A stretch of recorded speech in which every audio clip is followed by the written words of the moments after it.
Hi అండి, అందరూ ఎలా ఉన్నారు? బాగున్నారా? Welcome to Vijay garden.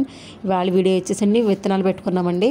Tub తీసుకునండి, దానికి 5 హోల్స్ పెట్టి రాళ్ళు పెట్టండి. దాని నిండా మట్టిని వేసామండి. మేమైతే పాలకూర, చుక్కకూర విత్తనాలు వేసామండి. విత్తనాలు అయితే మా ఫ్రెండ్ ఇచ్చిందండి. ఈ మట్టి అంతా ఆర్గానిక్ మట్టి అండి. ఒక గొయ్యి తీసండి, వంటగదిలో వచ్చిన కిచెన్ వేస్ట్ అంతా అందులో వేసామండి. ఒక 6 మంత్స్కి ఇలా తయారయ్యిందండి. ప్లాస్టిక్ గ్లాసులు తీసుకునండి, దాంట్లో మట్టిని నింపాలండి. వాటర్ పోవడానికండి కింద గ్లాస్కి హోల్స్ పెట్టాలండి. గ్లాసులో మొలకలు వచ్చిన తర్వాత అండి నేల మీద మొక్కలు పాతుకోవచ్చండి. విత్తనాలు అయితే ఏమేమి వేసామో చూద్దామండి. ఒక గ్లాసులో అయితే సొరకాయ విత్తనాలు వేసామండి. మరొక గ్లాసులో పొట్లకాయ విత్తనాలు వేసామండి. ఇంకో గ్లాసులో చిక్కుడుకాయ విత్తనాలు వేసామండి. మన ఛానల్ కొత్తగా పెట్టామండి, సో సబ్స్క్రైబ్ చేసి అందరూ సపోర్ట్ చేయండి. నాకు తెలిసిన టిప్స్ అన్నీ మీతో షేర్ చేసుకుంటానండి. కొత్త వీడియోలతో మీ ముందుకు వస్తానండి. ఇదంతా మా గార్డెన్ అండి.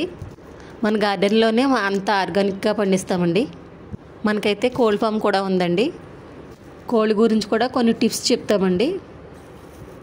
ఇవైతే ముందుగా నానబెట్టిన విత్తనాలండి. బీరకాయ విత్తనాలు, సొరకాయ విత్తనాలు, పొట్లకాయ విత్తనాలు అయితే ముందుగా నానబెట్టామండి. ఫస్ట్ మధ్యలో ఒక గీత గీసుకోవాలండి. ఒక పక్క పాలకూర విత్తనాలు, ఒక పక్క సొరకాయ విత్తనాలు కూడా వేసామండి. మేమైతే టబ్లో వేసామండి. మేమైతే టబ్లో వేసుకున్నామండి. మీకు ఏది అందుబాటులో ఉంటే దాంట్లో కూడా వేసుకోవచ్చండి, లేదంటే నేల మీద కూడా వేసుకోవచ్చండి. ఇవైతే పాలకూర విత్తనాలండి. మేమైతే నేల మీద కూడా వేద్దాం అనుకున్నామండి, కానీ కోళ్ళు కూడా ఉండడం వల్ల దువ్వేసి మొత్తం అంతా తినేస్తున్నాయండి.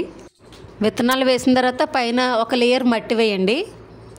పైన మట్టి వేసిన తర్వాత అండి కొన్ని నీళ్లు చల్లండి, కొద్దిగా, మరీ ఎక్కువ కూడా చల్లకూడదండి.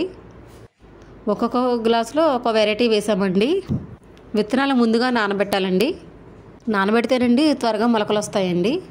నానబెట్టకపోతేనండి మొలకలు చాలా లేట్గా వస్తాయండి. మన గార్డెన్లో మనం పండించిన కూరగాయలు మనం కోసుకుని తింటుంటే చాలా బాగుంటుందండి. ఆ అనుభూతే వేరండి. చాలా సంతోషంగా ఉంటుందండి. ఆ ఫీలింగే వేరండి. మీరు కూడా పెంచుకోండి. బయట కొన్న కూరగాయల్లో మొత్తం కెమికల్సే ఉంటాయండి. మీకు వీలైనంత వరకు అండి మొక్కలను పెంచుకోవడానికైతే ట్రై చేయండి. మన చేతితో పండించిన కూరగాయలు అండి చాలా ఆరోగ్యం అండి. ఎందుకంటే మనం ఏ మందులు కొట్టం కదండి, అందుకని చాలా ఆరోగ్యం అండి. గ్లాసులో విత్తనాలు వేసాం కదండి, 2 3 చొప్పున వేసుకోవాలండి. అప్పుడే మొలకలు వస్తాయండి. దగ్గరగా వేసేస్తానండి వేళ్ళు సరిగ్గా ఎదగవండి. ఇవైతే నేలగోరింత పువ్వులు విత్తనాలండి.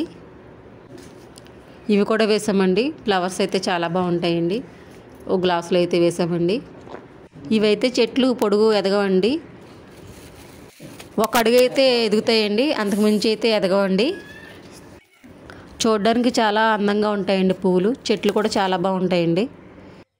విత్తనాలు అయితే వేసామండి. మరి ఏ రంగులు వస్తాయో తెలియదండి, వేచి చూద్దామండి ఏ రంగులు వస్తాయో. టబ్బల్లో గ్లాసులో మట్టి వేసేసిన తర్వాత ఒక పక్కన పెట్టండి. పొద్దున్న సాయంకాలం కూడా నీళ్లు పోయండి. 5 డేస్కి కానీ 10 డేస్కి కానీ మొలకలు వస్తాయండి. మొలకలు వచ్చిన తర్వాత ఇంకో వీడియో తీస్తానండి, అది మీతో షేర్ చేసుకుంటానండి. ఈ వీడియో నచ్చినట్లయితే లైక్ చేయండి, షేర్ చేయండి, కామెంట్ చేయండి. ప్లీజ్ సబ్స్క్రైబ్ కూడా చేసుకోండి. Thank you.